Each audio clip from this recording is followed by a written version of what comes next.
کشتی عمر رواں کے ناخدا یار نہیں، کشتی عمر رواں کے ناخدا یار نہیں، ہیں تو کشتی میں مگر ہاتھ میں پتوار نہیں۔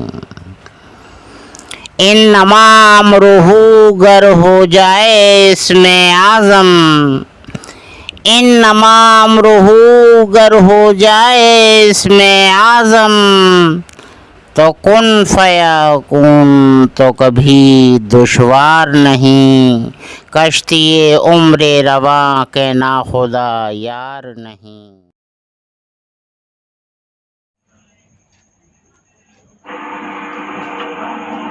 نحمده ونصلي على رسوله الكريم، أما بعد،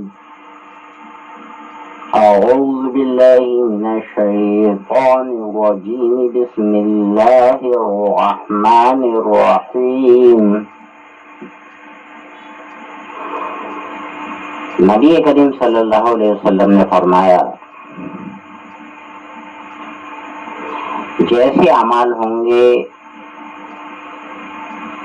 ویسے ہی لوگوں کے ساتھ میں حشر ہوگا۔ روز محشر گروہ ہوں گے، اعمال کی بنا پر اگر فرعون جیسے اعمال کرے گا تو فرعون کے ساتھ میں حشر ہوگا، حامان جیسے اعمال کرے گا تو حامان کے ساتھ اعمال ہوگا، شداد جیسے اعمال کرے گا تو شداد کے ساتھ میں حشر ہوگا، نمرود جیسے اعمال کرے گا تو نمرود کے ساتھ میں حشر ہوگا، قارون جیسے اعمال کرے گا تو قارون جیسے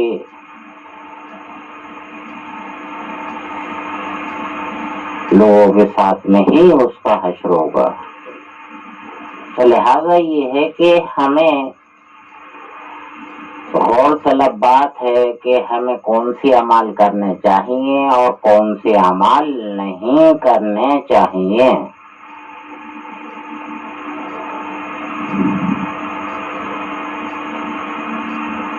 ہمیں ان لوگوں کی زندگیوں کو اٹھا کر دیکھنا چاہیے۔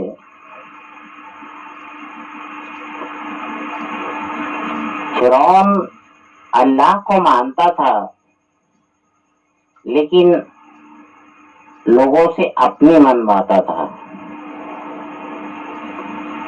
اگر اللہ کے ماننے والے شخص کے اندر اگر ایسے اعمال ہیں کہ جو میں کہہ رہا ہوں وہ کرو،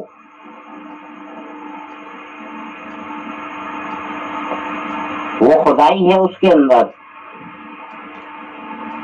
تو اس کا حشر تو ظاہر سی بات ہے کہ فرعون کے ساتھ ہی ہونا ہے۔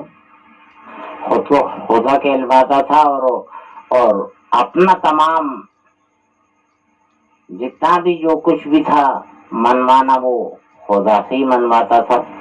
دریائے نیل کا جاری کرانا ہے، بارش کا برسوانا ہے، اپنی قوم کو یہ دکھانا ہے کہ دیکھو یہ سارے کام میں نے کرے ہیں۔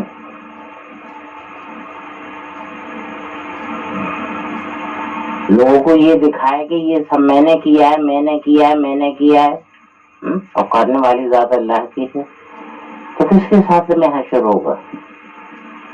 طلب کرتا ہے خدا سے اور کہتا ہے کہ میں نے کیا ہے۔ یہ کلمات کس کے ہیں؟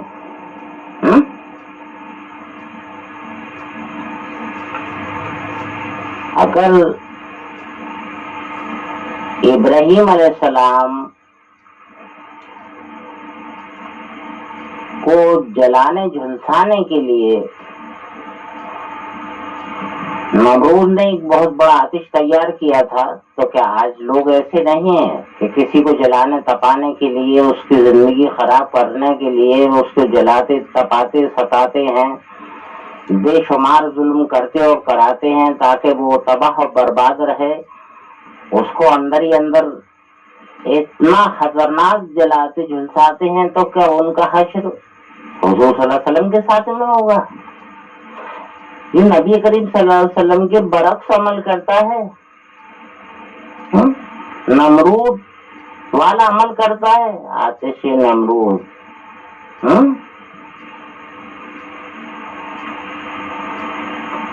ہم اپنے اعمالوں پر غور کریں اور سوچیں کہ ہم اتنی سی زندگی میں کیا کر رہے ہیں۔ ارے شداد نے دنیا میں جنت بنائی، شداد نے دنیا میں جنت بنوائی،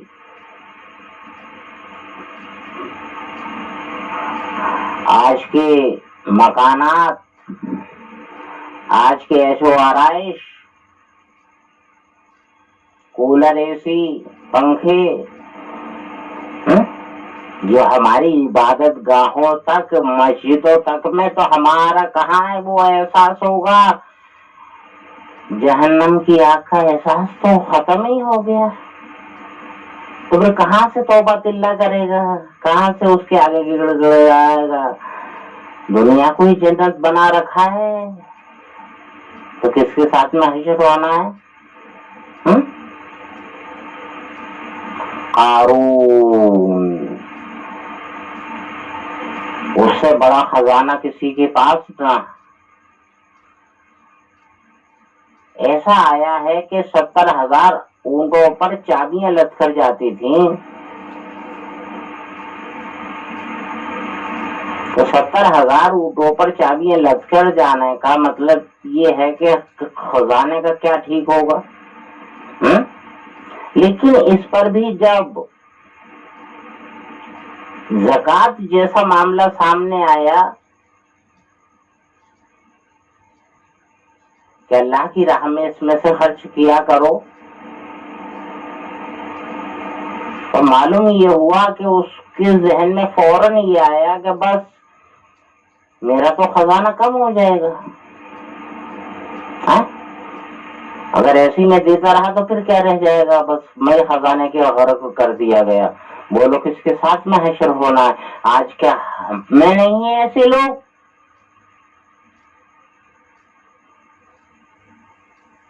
جو 40واں حصہ زکوٰۃ کا نہیں نکال پاتے ہیں، قارون آج نہیں ہے؟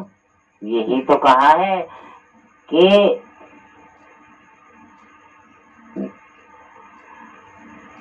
نمرود نہ رہا، نمرودیت باقی ہے، حامان نہ رہا، حامانیت باقی ہے۔ آج بھی دیکھ لو کون سا گھر خالی ہے حامانیت سے؟ نمرود فرعون جو تھا وہ حامان کے اشاروں پر چلا کرتا تھا۔ آج دیکھو کون سا گھر خالی ہے؟ کوئی ماں کے کہنے پر چل رہا ہے، دین یعنی ماں کے کہنے پر چلنا بہت ضروری ہے، باپ کے کہنے پر چلنا بہت ضروری ہے، لیکن دین سے ہٹ کر نہیں۔ وہ حامان دین سے ہٹ کر چلا رہا تھا نہیں فرعون کے، فرعون کو یعنی موسیٰ کے دین سے ہٹ کر چلا رہا تھا۔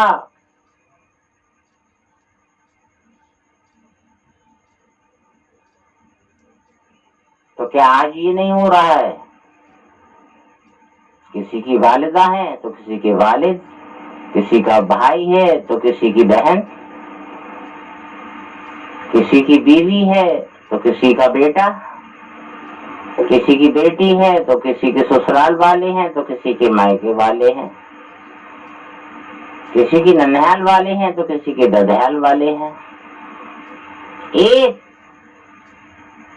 حامان باقی ہے، ہر گھر میں ایک حامان باقی ہے۔ کس کے ساتھ میں حشر ہونا ہے ذرا اور فرمائے ہم۔ جب تک کہ مذہب اسلام پر، دین حق پر قائم رہ کر زندگی نہیں گزارے گا، کہنا ماننا منع نہیں ہے، لیکن نبی کریم صلی اللہ علیہ وسلم کے طریقے سے ہٹ کر اگر گزارے گا، مانے گا کہنا، تو تباہی ہے۔ اور آپ کے طریقے پر ہے سبحان اللہ فوراً حکم کو مانو، حکم بجا لاؤ. والدہ کے بارے میں تو یہ آیا ہے کہ والدہ اگر تم نفلی نماز بھی پڑھ رہے ہو، والدہ اگر آواز دیں آپ کو تو فوراً نماز کو وہاں بریک لگا کر فوراً حضوری میں حاضر ہو جاؤ. جو حکم دیں والدہ اس حکم کو بجا کر وہیں سے شروع کر دو، تمہاری کوئی نماز نہیں کٹی. والدہ کا تو بہت بڑا مرتبہ ہے. ایک صحابی نے حضور صلی اللہ علیہ وسلم سے معلوم کیا کہ یا رسول اللہ اگر میں اپنی زندگی میں والد و والدہ دونوں کو پاؤں تو کس کی خدمت؟ کہا والدہ کی. کہ پھر اس کے بعد کہ والدہ کی، اور پھر اس کے بعد دوبارہ بھی پوچھا کہ اور اس کے بعد کہ والدہ کی، پھر پوچھا چوتھا کہ اس کے بعد کہ والد کی. 3 درجے ماں، بہت بڑا درجہ ہے ماں کا. لیکن طریقہ اسلام دین حق پر ہو، دین کے خلاف ہو، اجازت نہیں ہے ماننے کی. وہاں تو بھائی بھائی کے خلاف تلواریں تھیں، باپ بیٹے کے خلاف تلواریں تھیں. یہ ہاتھ کو اٹھا کے دیکھ لیجیے گا معاملہ کیا تھا دین حق کا.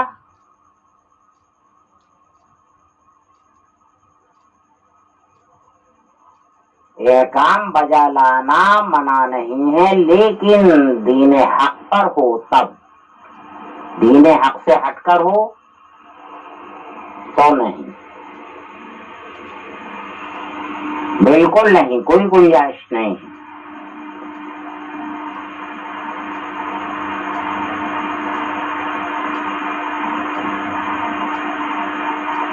حامان نہ رہا حامانیت باقی ہے، فرعون نہ رہا فرعونیت باقی ہے، شداد نہ رہا شدادیت باقی ہے، نمرود نہ رہا نمرودیت باقی ہے، قارون نہ رہا قارونیت باقی ہے. دیکھیے یہ تو ان لوگوں کی باتیں ہیں. یہ دیکھیے گا ہمیں مذہب اسلام ملا ہے، ہمیں یہ غور کرنے کی ضرورت ہے.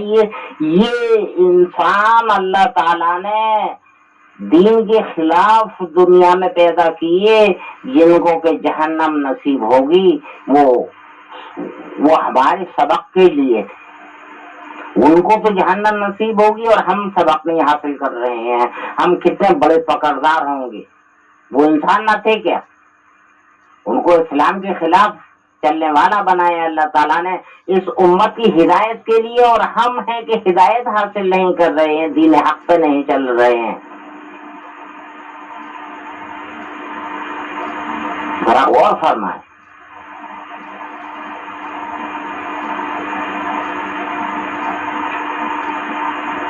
جہاں 2 بھائیوں کا یا 2 گروہ کا معاملہ آتا ہے یا 2 خاندانوں کا معاملہ آتا ہے تو وہاں دیکھ لیجیے گا شہیدان کربلا کو. اس میں بھی امام حسین کے مقابل آنے والے حاجی نمازی تھے، رشتے دار بھی تھے.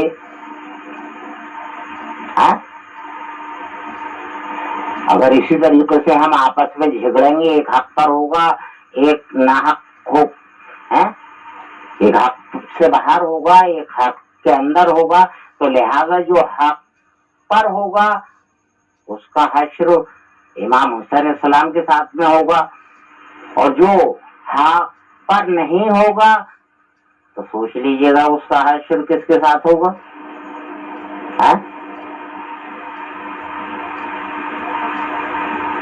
یزید کے اور شمر کے علاوہ کون؟ اور یزید شمر کے ساتھ میں ہی ہونا ہے حاشر.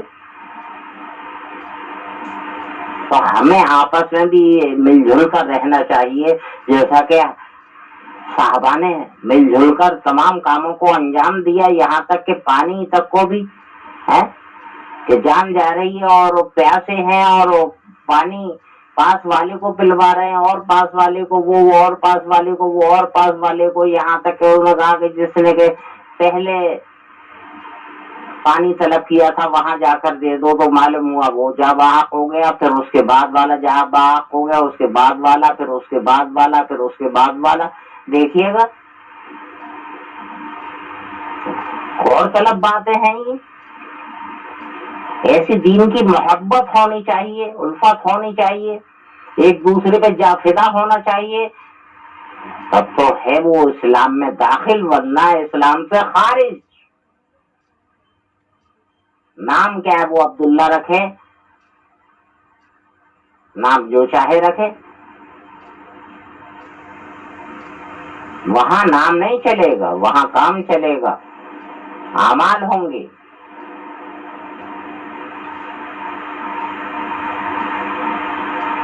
دیکھے گا ایمان والوں کو ہی تو وہاں سمجھایا گیا ہے، یا ایھا الناس اتقوا ربکم واخشوا یوما لا یجزی والد عن ولدہ ولا مولود هو جاز عن والدہ شیئا. ہاں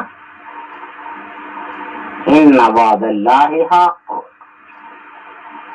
ڈرو اپنے رب سے کہ اس نے ایسا دن مقرر کیا ہے کہ جو باپ بیٹے کے واسطے اور بیٹا جیسی باپ کے وعد سے کوئی مطالبہ نہ کر سکے گا، اس کا وعدہ سچا ہے. اور پھر سمجھایا فلا تغرنکم الحیات الدنیا ولا یغرنکم باللہ الغرور، کہ یہ دنیاوی زندگانی میں تمہیں، اس دنیاوی زندگانی میں تمہیں مردو شیطان کہیں دھوکے میں نہ ڈال دے. اگر تم دھوکے میں آ چکے ہو تو بہت گنجائش ہے ابھی بھی، فوراً توبہ کر لو. یا ایھا الذین آمنوا، یہ ایمان والوں کے لیے تو کہا ہے، یا ایھا الذین آمنوا توبوا الی اللہ توبۃ نصوحا. ایمان والو اگر تم سچی پکی توبہ کر لو تو اس تمہاری توبہ کا ثمرہ اللہ کے پاس ہے، وہ بڑا غفور رحیم ہے. ہاں گنجائش ہے، جلدی.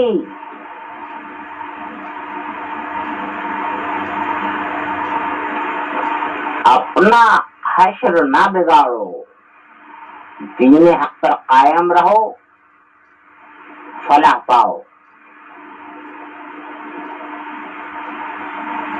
منع کیا ہے؟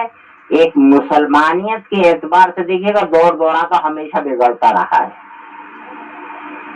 ہر 1500 سال کے بعد میں نبی و پیغمبر آتے رہے ہیں اور دور دورہ اتنا بگڑتا رہا ہے کہ وہ جو دور چل رہا ہوتا تھا اسی دور کو وہ دین حق مانتے تھے.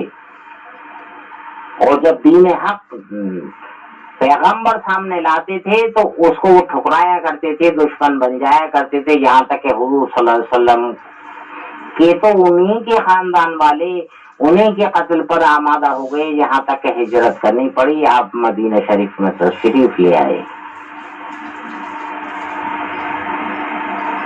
کیا اشہد ان لا الہ الا اللہ ہے؟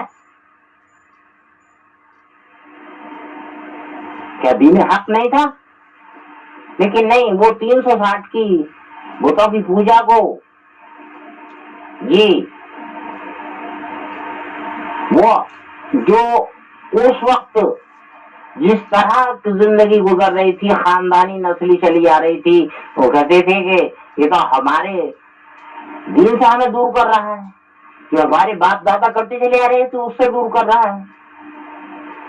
تو اس رنگ میں مت رچو کہ جو باپ دادا کرتے چلے آ رہے تھے وہی دین حق ہے. تلاش کرو دین حق کو، قرآن حدیث کو اٹھا کر دیکھو، ورنہ وہ کیا فائدہ کہ کفر پر زندگی گزر رہی ہو، ہم سمجھ رہے ہیں کہ ہم دین حق پر ہیں. تو پھر یہاں سن لو 30واں پارہ،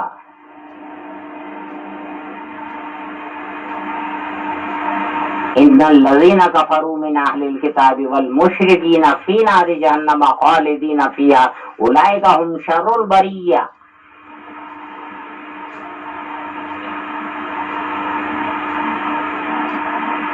ان الذین کفروا من اہل الکتاب، بے شک وہ لوگ جو کہ اہل کتاب ہوتے ہوئے کفر کرتے ہیں، اور مشرک والمشرکین، اور مشرک،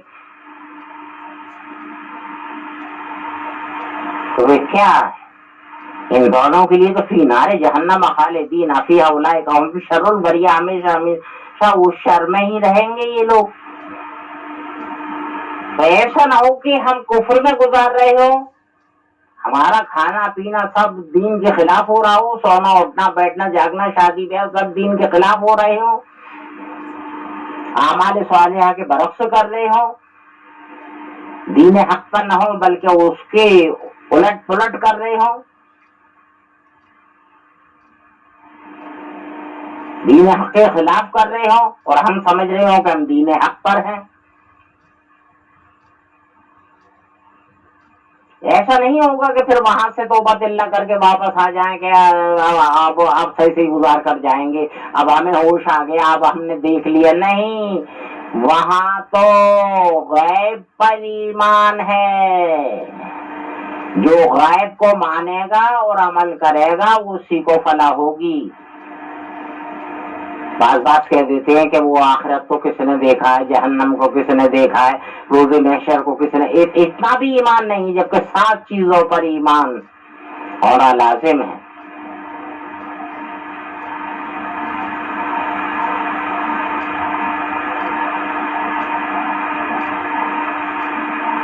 اللہ کے فرشتوں پر، اللہ کی کتابوں پر،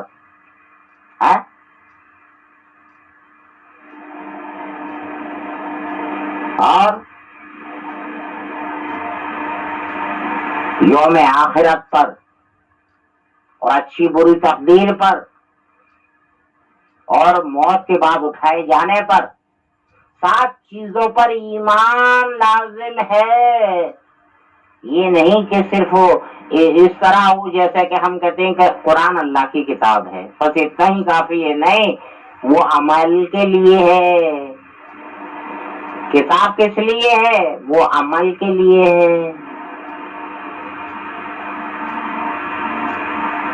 کہ ہمیں اس کے مطابق زندگی گزارنی ہے تو ہماری فلاح ہے، خالی پڑھنے میں ہی نہیں ہے فلاح۔ ہو سکتا ہے کہ پڑھنے میں تو اور زیادہ پکڑ ہو کہ یہ تم نے پڑھا تھا عملی جامع میں کیوں نہیں آئے؟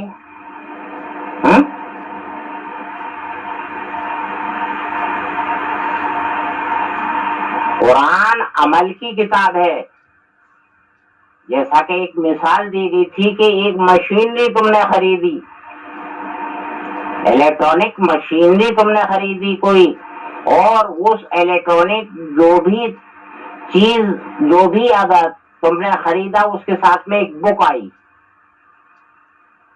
اور اس بک میں پورا حوالہ ہے، اس بک میں پورا حوالہ ہے کہ کس کس طریقے سے استعمال کرنا ہے۔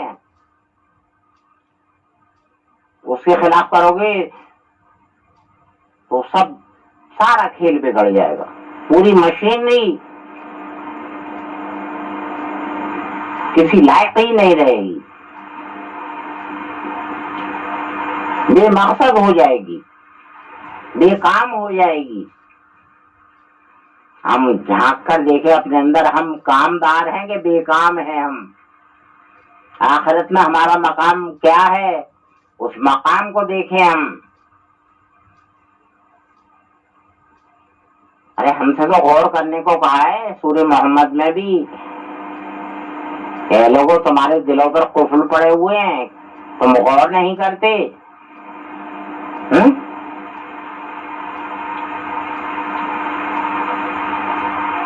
دلوں پر قفل نہ ڈالو، غور کرو، دین حق پر چلو، تبھی فلاح ہے، ورنہ فرعونیت باقی ہے، شدادیت باقی ہے، حامانیت باقی ہے۔ اور کتنی سی زندگی میں یہ دیکھو، اذان و اقامت ہو چکی ہے، بس امام کے اللہ اکبر کہنے کی دیر ہے، اذان اور اقامت ہو چکی، بس امام کے اللہ اکبر کہنے کی دیر ہے کہ میں ٹیم میں دے دیا جائے گا، منہا خلقناکم وفیہا نعیدکم ومنہا نخرجکم تارۃ اخری. بات ختم.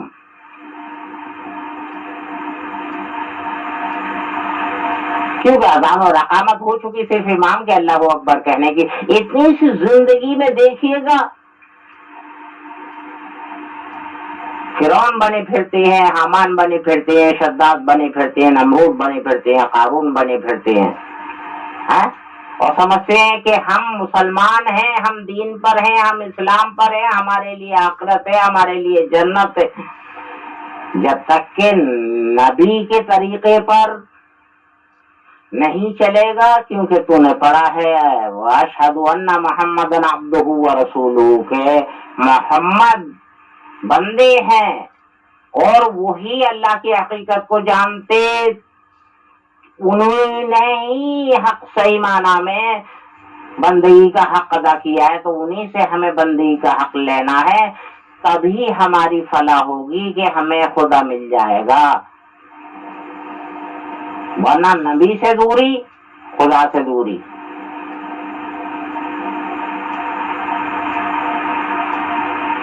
باقی سب مجبوری مجبوری. یہاں چھوٹ ہے، جو چاہو بولو لیکن غلط نہ بولو، یہی تو پابندی دی گئی ہے. حق بولو، چلو دین حق پر چلو. وہاں چلنے پہ بھی روزے محشر جہاں کھڑا ہوگا وہیں کھڑا ہوگا، سوا نیزے پہ سورج ہوگا، برا حال ہوگا، کلیجے منہ کو آ رہے ہوں گے، زمین پھٹی ہوئی ہوگی، اور سوال و جواب، حساب و کتاب، معاملات بگڑے ہوئے معاملاتی عدالت میں. یہ دیکھیے گا کہ ہمارے معاملات کیسے ہیں، ہم ذرا یہ تو غور کریں. ایک تو دین حق پر نہیں چل رہے، پھر معاملات کو دیکھیے گا کہ معاملات ہمارے عام طور پر خراب ہو چکے ہیں، یعنی 99% معاملات خراب ہیں ہمارے.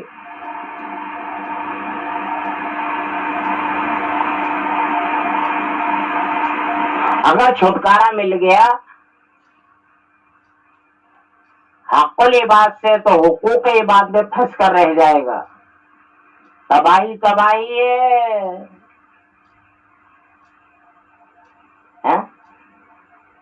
صحابی روتے تھے، آنسو داڑیاں تر ہو جایا کرتی تھیں.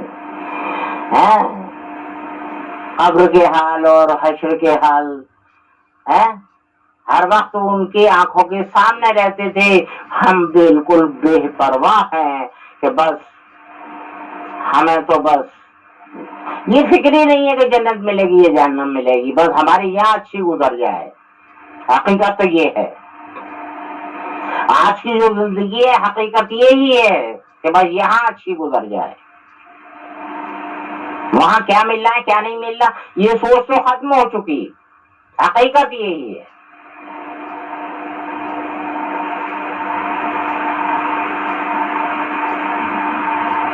جائز نہ جائز آج کوئی فکر نہیں ہے کہ حرام کا لقمہ ہم اپنی اولاد کو کھلا رہے ہیں تو یہ اولاد ہمارا غریبہ روز محشر پکڑے گی کہ ہم نے کب کہا تھا کہ یہ حرام کا لقمہ ہمیں کھلانا، جو آج اس کو پاک کرنے کے لیے جہنم میں گھسنا پڑے گا. بیوی بچے پکڑیں گے، ماں باپ پکڑیں گے، جن جن کو کھلایا ہوگا وہ سب پکڑیں گے. کیا حال ہوگا؟ کوئی فکر نہیں ہے، بس صرف آ جائے کیسا بھی آ جائے. جائز کا تو سوال ہی نہیں کہ جائز کیا ہے اور ناجائز کیا ہے، بس ہونا چاہیے، دنیا بن جائے. ایک سانس کا بھی پتہ نہیں.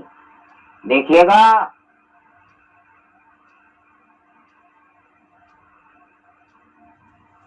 عالم اروا کتنا وقت معلوم ہے، عالم لاہوت کتنا وقت معلوم ہے، تیسرا ماں کی کو کتنا وقت معلوم ہے، دنیا کی گود کتنا وقت نہیں معلوم، کوئی نہیں بتا سکتا. کوئی ایسا پیدا نہیں ہوا جو بتا دے کتنے سانس باقی ہیں، پیدا ہونے والا کیا سانس جیے گا، کوئی پیدا نہیں ہوا، صرف اللہ کی ذات جانتی ہے۔ قبر کا معلوم ہے جب تک دنیا ہے، حشر کا معلوم ہے 10,000 برس کا دن ہوگا، کہیں 50,000 کا بھی آتا ہے۔ یہ چوتھا دنیا، پانچواں قبر، چھٹا حشر، اور پھر پل صراط ساتواں۔ یہ جو بیچ کا عالم ہے چوتھا، 7 سمندر ہیں، 7 آسمان ہیں،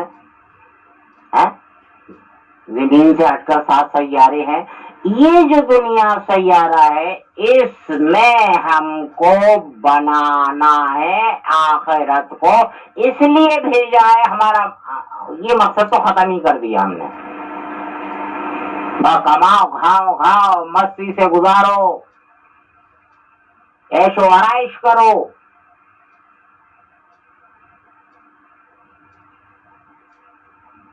موسیٰ علیہ السلام کے زمانے میں ایک بڑی بی نے معلوم کرا تھا کہ آخری نبی کی کتنی امت کی کتنی عمریں ہوں گی، معلوم ہوا کہ 60-70 سال۔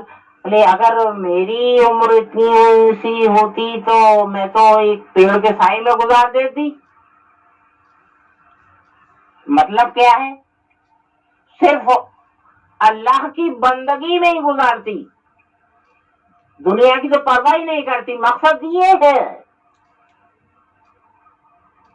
آج ہم دنیا کو مقصد بنائے ہوئے ہیں، اس لیے ہمارے اوپر یعنی جو مسلط ہیں وہ ظالم ہیں، اس لیے کیونکہ ہم اسلام پر نہیں ہیں، ہم دین حق پر نہیں ہیں، ہم یکجا نہیں ہیں، ہم بکھرے ہوئے ہیں، ہمارے اندر خرابیاں پیدا ہو گئی ہیں۔ اللہ تعالیٰ کہنے سننے سے زیادہ عمل کی توفیق عطا فرمائے۔ وآخر دعوانا ان الحمد للہ رب العالمین برحمتک یا ارحم الراحمین بحق لا الہ